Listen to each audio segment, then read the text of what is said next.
Fala, abençoados e abençoadas. Sejam muito bem-vindos ao canal Fé em Movimento. Aqui eu compartilho a palavra de Deus de forma prática, profunda e com muito propósito. Eu sou Marlon Silva e hoje eu tenho uma mensagem que pode transformar o seu coração e renovar a sua fé. Então já se inscreve aqui no canal, ative as notificações, deixe seu like para fortalecer o nosso projeto e fica comigo até o final, porque Deus tem algo para falar com você hoje. Quem tiver com a palavra aí, puder abrir, abra por favor lá em Salmos, capítulo 73. A gente vai dar uma lida aqui no Salmo todo e depois eu vou trazer algo para vocês. A minha palavra de Deus vai dizer assim: na verdade, Deus é bom para o povo de Israel. Ele é bom para aqueles que têm um coração puro. Porém, quando vi que tudo ia bem para os orgulhosos e os maus, quase perdi a confiança em Deus, porque fiquei com inveja deles. Os maus não sofrem, eles são fortes e cheios de saúde. Eles não sofrem como os outros sofrem, nem têm aflições que os outros têm. Por isso, usam o orgulho como se fosse um colar e a violência como uma capa. O coração deles está cheio de maldade e a mente deles só vive fazendo planos perversos. Eles gostam de caçoar e só falam de coisas más, são orgulhosos e fazem planos para explorar os outros.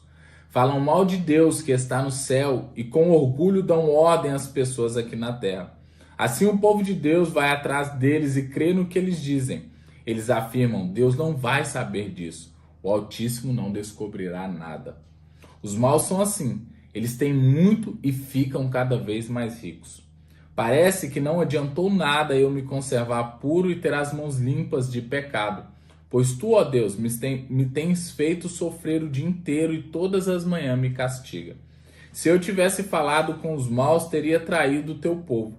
Então eu me esforcei para entender essas coisas, mas isso era difícil demais para mim. Porém, quando fui ao templo, eu entendi o que acontecera no fim com os maus. Tu os pões em lugares onde eles escorregam e faz com que caiam mortos, e eles são destruídos no momento e têm um fim horrível. Quando te levantas, Senhor, tu não lembra dos maus, pois eles são como um sonho que a gente esquece quando acorda de manhã. O meu coração estava cheio de amargura e eu fiquei revoltado e não podia compreender, ó Deus, era como um animal sem entendimento. No entanto, estou sempre contigo e tu me seguras pela mão. Tu me guias com os teus conselhos e no fim me receberás com honras.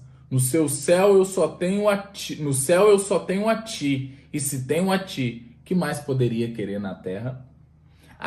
Ainda que a minha mente e o meu corpo enfraqueçam, Deus é a minha força. Ele é tudo o que sempre preciso. Os que se afastam de ti certamente morrerão, e tu destruirás os que são infiéis a ti. Mas quanto a mim, como é bom estar perto de Deus.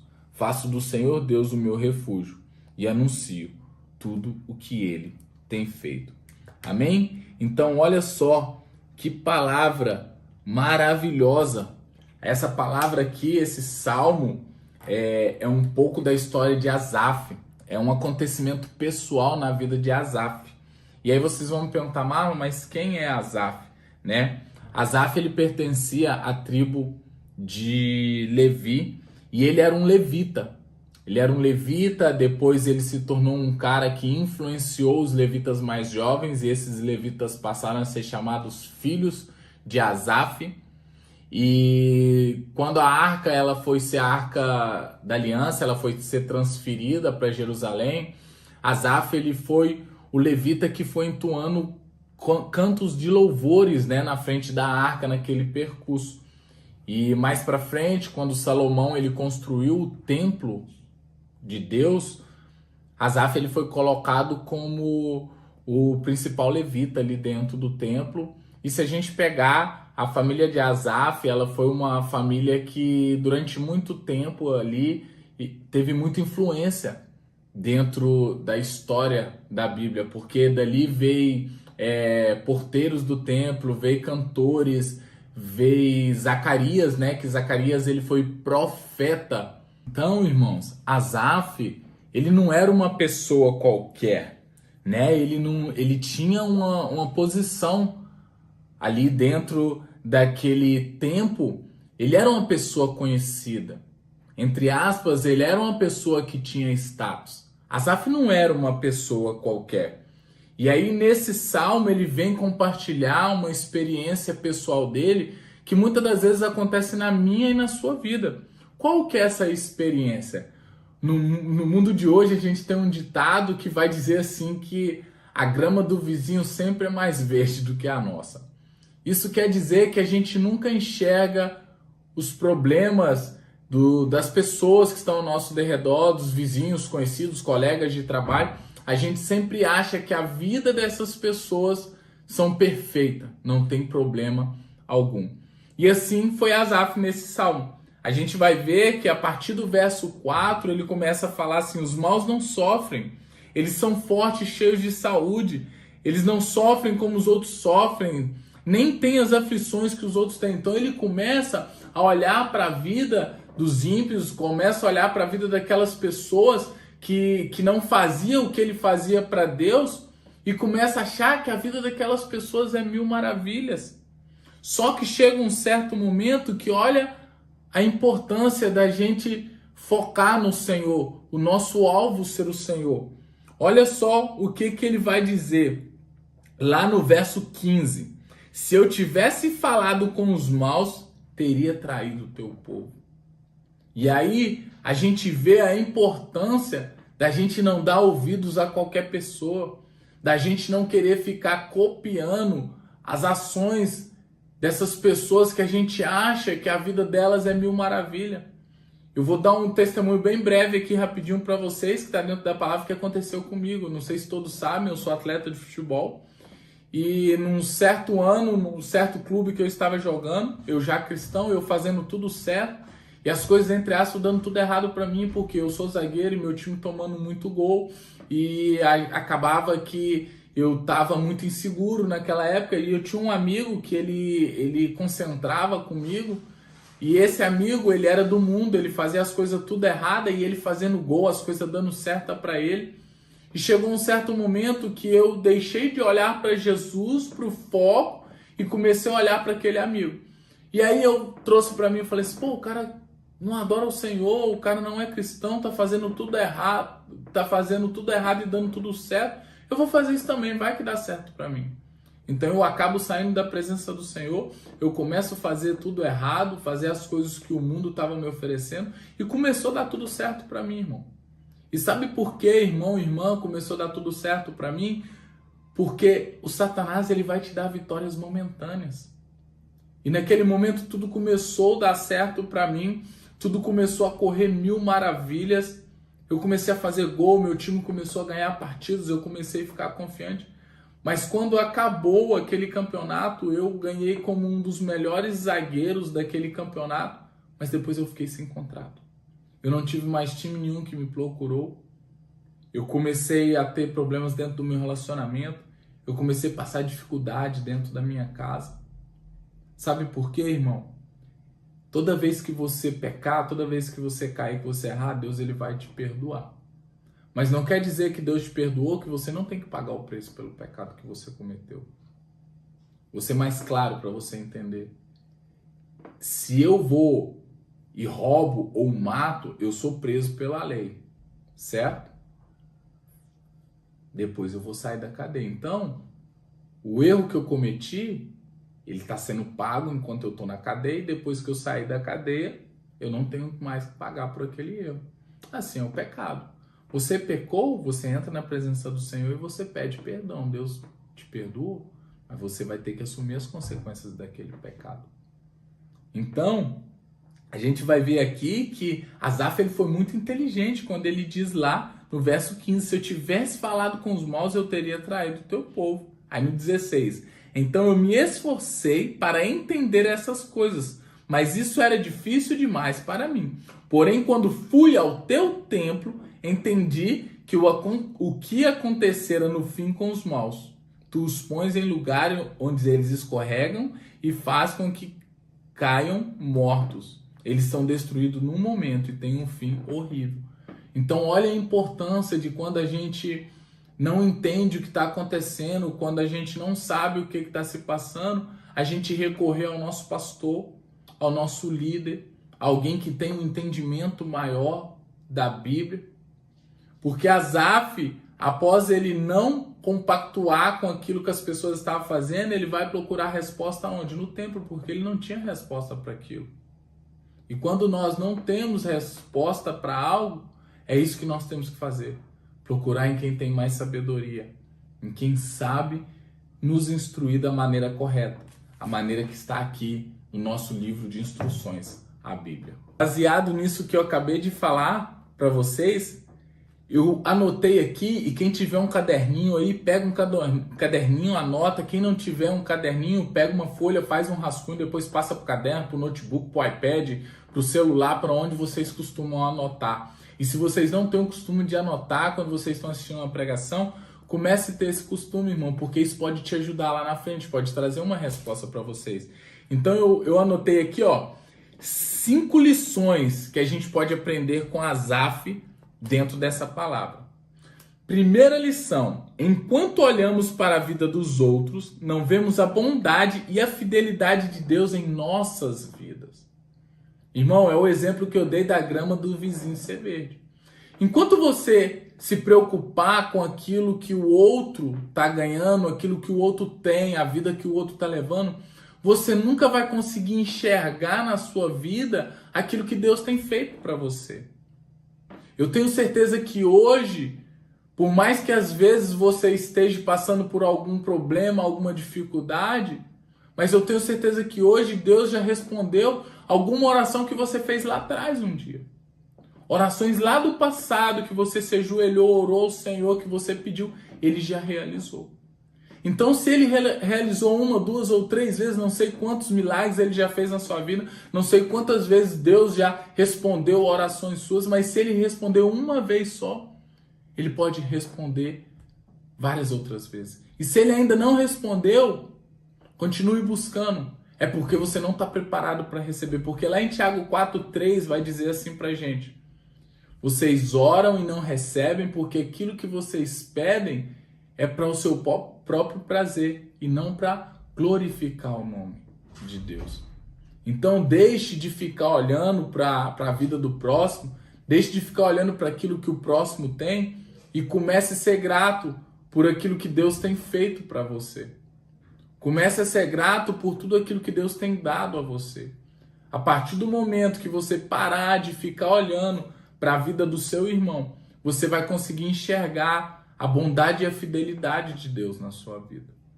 Então, a partir do momento que Asaf ele deixou de olhar para as coisas que o ímpio estava recebendo, a vida que o ímpio levava, ele foi dentro do templo e buscou no Senhor.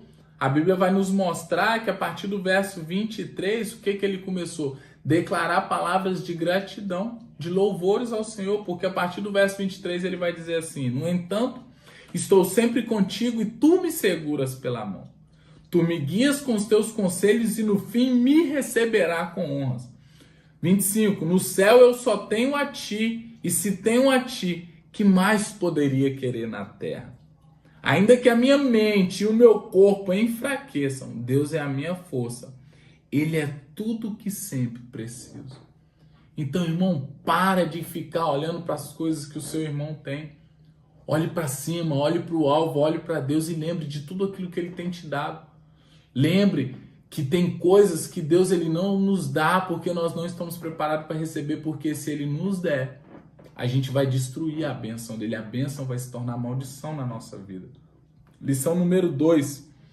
Um coração amargurado. O que é um coração amargurado? Um coração infeliz, angustiado, triste. Então, um coração amargurado nos faz querer pensar em abandonar o caminho do Senhor. Irmão, nós temos que tomar muito cuidado com isso aqui, com o nosso coração. Porque quando o nosso coração está triste, ele está chateado, ele está cheio de rancor, de ódio, de falta de perdão, a gente se desvia do caminho do Senhor. A gente começa a sair da presença do Pai. Então o nosso coração, ele tem que estar cheio da presença do Senhor. O nosso coração, a gente tem que deixar ele ser dominado pelo Espírito Santo do Senhor. A gente tem que permanecer que Jesus tem que A gente tem que permitir, não permanecer, me desculpe, a gente tem que permitir que Jesus seja o dono do nosso coração, que ele reine sobre o nosso coração. Então, se você, homem, mulher, criança, jovem, adolescente que está me assistindo agora, ainda não aceitou o Senhor como Senhor e Salvador da sua vida, feche seus olhos aí nesse momento e ora assim comigo: Senhor, eu creio que o Senhor é um Deus verdadeiro. Eu creio que o Senhor opera milagre, eu creio que o Senhor pode mudar a minha história. Então, neste momento, Senhor, crendo que o Senhor é um Deus vivo, que morreu na cruz para os meus pecados ser perdoados, mas que a cruz hoje do Calvário está vazia porque o Senhor ressuscitou, eu aceito o Senhor como Senhor e Salvador da minha vida. Governa o meu coração, governa a minha mente, para que as minhas falas, as minhas ações e as minhas atitudes venham a ser coerentes com aquilo que o Senhor quer. Irmão, lá em Mateus, a palavra do Senhor vai dizer assim, que a boca da gente fala aquilo que o coração está cheio. Então, se você tem enchido o seu coração de amargura, de coisa ruim, as suas atitudes vão ser ruins, a sua fala, o seu pensamento, o seu olhar vai ser ruim. Agora, se você tem enchido o seu coração com a palavra de Deus, se você tem tido um coração feliz, alegre, você vai ser grato ao Senhor o tempo todo. Amém? Lição número 3. A inveja nos faz comportar de forma irracional. Então, essa lição número 3, ela complementa a lição número 1. Por quê? A lição número 1 nos diz: enquanto olharmos para a vida dos outros, não veremos a bondade e a fidelidade de Deus em nossa vida. E a 3 está dizendo: a inveja nos faz comportar de forma irracional. Irmão, quando você é invejoso, você deixa de ser grato. Quando você é invejoso, você deixa de buscar, você deixa de trabalhar, você deixa de fazer a sua parte para conquistar aquilo que você quer e aquilo que você tanto tem pedido para Deus. A palavra oração, ela quer dizer o quê? Orar e ter ação. A palavra do Senhor lá em Hebreus 11 vai dizer que a fé sem ação é uma fé morta. Então não adianta você só orar. Você tem que orar e se movimentar. Você tem que orar e fazer por onde Deus venha junto com aquilo que você está fazendo, fazer aqui que seja uma engrenagem só para que funcione e que as coisas venham a acontecer. Então, irmão, deixa de ter inveja da vida do seu irmão. Deixa de ficar olhando para o seu irmão e falar: nossa, fulano tem isso, fulano tem aquilo, eu busco tanto o Senhor, eu faço, eu ajudo o próximo. Irmão, faça por vontade própria, não faça esperando receber nada em troca, não. Quer o segredo da prosperidade, irmão? O segredo de você ser próspero, já que nós estamos aqui pregando o mês de fevereiro, espírito de prosperidade, aprendendo a ser próspero. Quer que eu te conte o segredo da prosperidade? A palavra do Senhor nos conta sobre a parábola do jovem rico. E a parábola do jovem rico vai dizer que esse jovem chega para Jesus e fala: eu quero seguir o Senhor, o que eu preciso fazer? Ele fala: ó, segue os 10 mandamentos, segue tudo que a palavra diz. Ele fala: mas eu já faço isso. Aí ele fala assim, Jesus fala para o jovem rico: então vende tudo que você tem, depois disso você pode me seguir. E a palavra de Deus vai dizer que o jovem se entristece, sai da presença do Senhor e volta para sua casa. Sabe por quê? Não quer dizer que quem é rico não vai herdar o reino do céu. Mas ali, Jesus falou para aquele jovem que ele teria que vender tudo e seguir ele, porque senão em algum momento, quando a caminhada começasse a ficar difícil, eu estou falando isso porque Jesus andava pelo deserto, ele pegava a tempestade com os discípulos, enfim, N outras coisas, esse jovem abandonaria Jesus e voltaria para a vida que ele tem. Por quê? Porque a Bíblia vai dizer que nós não podemos ter 2 senhores governando a nossa vida, porque não, a gente vai amar um e vai deixar de amar outro. Então nós temos que ter um só Senhor, um só Deus, Jesus Cristo, na nossa vida. Então você quer o segredo da prosperidade? É você não estar nem aí para coisa material. É você não ligar para dinheiro. É você estar focado em fazer a obra do Senhor, porque quando você está cuidando daqueles que é do Senhor, Deus ele está cuidando daquilo que é seu. Cuide do que é do Senhor, o Senhor vai estar cuidando do que é seu. Não tem amor pelo dinheiro, não tem amor por carro, casa, por roupa, celular. E aí você vai ver Deus prosperar na sua vida, sabe por quê? Ele sabe que ele pode te dar e você não vai abandonar ele. Porque enquanto você tiver amor ao dinheiro, aos bens materiais, Deus ele não vai permitir que você prospere, sabe por quê? Porque senão você vai prosperar. E aí o que vai acontecer? Você vai sair da presença dele. Outro segredo, você dizima, você oferta ao Senhor?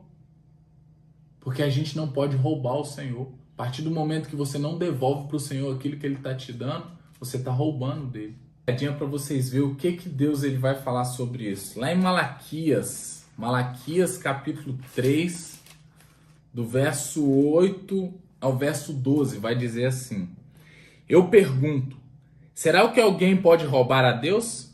Mas vocês têm roubado e ainda me perguntam, como é que estamos te roubando? Vocês me roubam nos dízimos e nas ofertas. Todos vocês estão me roubando e por isso eu amaldiçoo a nação toda. Eu, o Senhor Todo-Poderoso, ordeno que tragam todos os seus dízimos aos depósitos do templo, para que haja bastante comida na minha casa. Ponham-me à prova e verão que eu abrirei as janelas do céu e farei cair sobre vocês as mais ricas bênçãos. Posso ouvir um amém aí, um glória a Deus? Verso 11. Não deixarei que os gafanhotos destruam as suas plantações, e as suas parreiras darão muitas uvas. Todos os povos dirão que vocês são felizes, pois vocês vivem numa terra boa e rica. Eu, o Senhor Todo-Poderoso, estou falando. Então, irmão, é a Bíblia, não é o mar. Malaquias 3, 8, 12. Toda vez que você deixa de dizimar e ofertar ao Senhor, você está roubando o Senhor. E a palavra do Senhor diz que se você dizimar e ofertar, você pode colocar Deus à prova, que Ele vai encher o seu celeiro. Quem recebe aí, diga amém em nome de Jesus. Então, meus irmãos, está aí o segredo da prosperidade. É você primeiro não ter amor ao dinheiro, aos bens materiais. E a partir do momento que você não tiver amor ao dinheiro, aos bens materiais, aquilo que você tem conquistado com o seu trabalho, você não vai roubar o Senhor, você vai dizimar o Senhor, você vai ofertar. E aí, irmão, seus celeiros vão se encher. Sabe por quê? Os dízimos são para que a obra cresça, para que mais pessoas venham receber a palavra, para que pastores que só vivem de pregar a palavra recebam um salário para sustentar a família, para que obras, que pessoas que não têm alimento, igual dentro da nossa igreja, a gente tem a Priscila que abençoa famílias do sertão, dinheiro precisa entrar. A gente precisa levar a palavra em tal lugar, o dinheiro precisa entrar. Então os dízimos, meus irmãos, são para isso. As ofertas, Marlon, mas não tem mais, irmão. Quem te dá força para trabalhar é quem? É Deus. Quem abre a porta do emprego para você é quem? É Deus. Quem te sustenta dentro do emprego é quem? É Deus. Então, irmão, você tem que devolver aquilo que é dele. Amém? Então, lição número 4, estamos terminando. Na casa de Deus encontramos as respostas e a cura específica para as aflições. Então, olha só o que Asaf, o que Asaf vai dizer para a gente. No momento dele de aflição, ele procurou onde a resposta? Ele procurou a resposta no templo. Olha só, lá no verso 17 ele vai dizer: porém, quando fui ao templo, entendi o que acontecerá no fim com os maus. Então, todas as respostas que Asaf precisava estavam no templo, estava na presença do Senhor. Então, irmãos, nós temos que nos colocar na presença do Senhor só o tempo todo, irmão. Nós temos que nos colocar na presença do Senhor, sabe por quê? Eu vou falar para vocês aqui como a pastora Renata, ela sempre diz pra gente. Deus, Jesus, ele não é um entregador de pizza, que na hora que você quer a pizza, você pega aqui o telefone aqui, digita aí, ó, eu quero uma pizza de calabresa, uma de catupiry, Coca-Cola e ice cream. Não, deu até fome, irmão. Misericórdia. Então, Jesus, ele não é entregador de pizza. Você precisa se relacionar com ele. Você precisa ter uma intimidade com ele, porque na hora que você tiver uma dúvida, você vai prostrar o seu joelho no chão, você vai levantar um clamor ao Senhor e ele vai te responder. Então, irmão, vamos parar de tratar Deus, Jesus, vamos parar de tratar as coisas do Senhor como qualquer coisa. Vamos nos colocar na presença do Senhor a cada dia mais e ter mais intimidade com ele. Lição número 5. O Senhor é a nossa maior herança e obedecer os seus mandamentos sempre valerá a pena. Então, irmãos, obedecer os mandamentos do Senhor vai fazer valer a pena. E por que eu falo isso? Como eu disse no início, Asaf ele não era uma pessoa qualquer. Asaf, ele era conhecido, Asaf, ele tinha status naquele lugar, naquele ambiente. Por que que ele era reconhecido? Porque ele se preocupava em fazer as coisas do Senhor com excelência. Ele era levita, ele foi na frente da arca entoando louvores ao Senhor. Os levitas que foram influenciados por ele foram chamados filhos de Asaf.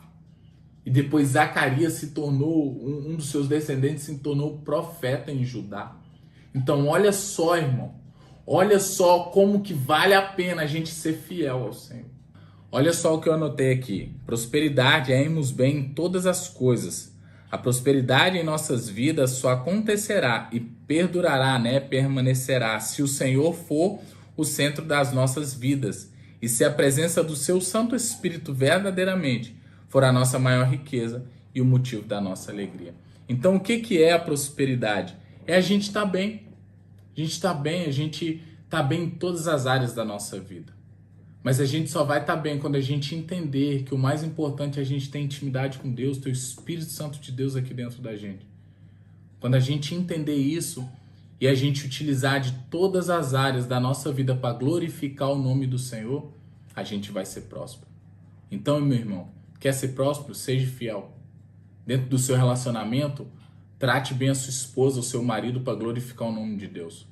Seu relacionamento com seus filhos, mesma coisa. Dentro do seu trabalho, você tem que ser a Bíblia que as pessoas não lêem. Recebeu o seu salário, devolve para o Senhor o que é dele de direito, dízimo e oferta. Sabe por quê? Tudo é dele. Nada é nosso. A gente só está aqui tomando conta para ele durante essa passagem que a gente está aqui. Eu creio que essa mensagem falou com você. Não saia ainda desse vídeo, porque eu preparei um outro vídeo aqui que vai te ajudar a mergulhar ainda mais na presença de Deus. E olha só, eu deixei na descrição o link da Bíblia que eu tenho usado todos os dias e tem me ajudado a preparar as mensagens do canal. É uma ferramenta poderosa na sua caminhada com o Senhor. Fé que move, vida que transforma. Nos vemos no próximo vídeo.